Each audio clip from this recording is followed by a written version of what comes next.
nag-start ka na sang imo negosyo, then nag-hire ka na sang tawo, may duwa ka na katawo, may tatlo ka na katawo, gapadamo na ang imo tawo, then ginbudlayan ka paano mag-handle sang imo tawo.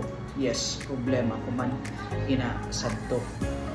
And currently may ara kita 30 ka tinawo, and sang sini amo ning naga-work sa akon nga i-share ko man sa inyo. Number 1, respeto gid.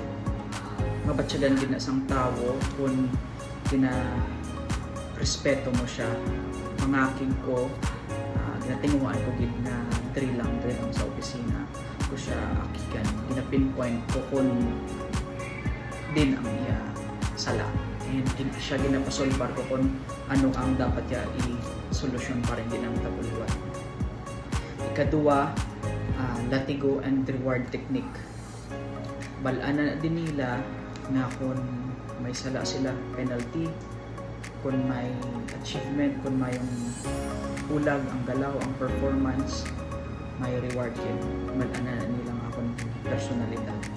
And ang ikatatlo, ginakabalo ko sa ila kung diin bakadto ang negosyo, ang direksyon sa negosyo, para mabalaan nila na naaga mo si kita sini, naaamo naman yung patakaran, nagligad lain, subong lain naman.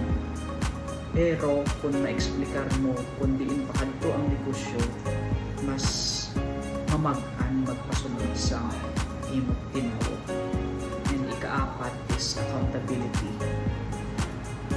May mga leaders kita kada department.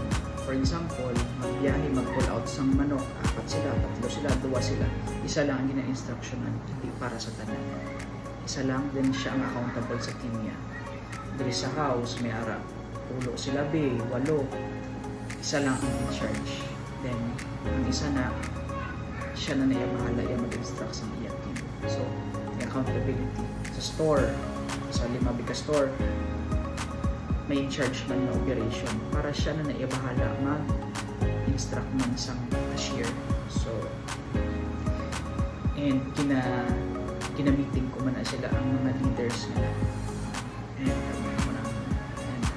ako na mag-handle sang atong tinawo sang sila. So, ako nang nag-work sa akon, diskumpingan mo kung anong gagana sa inyo.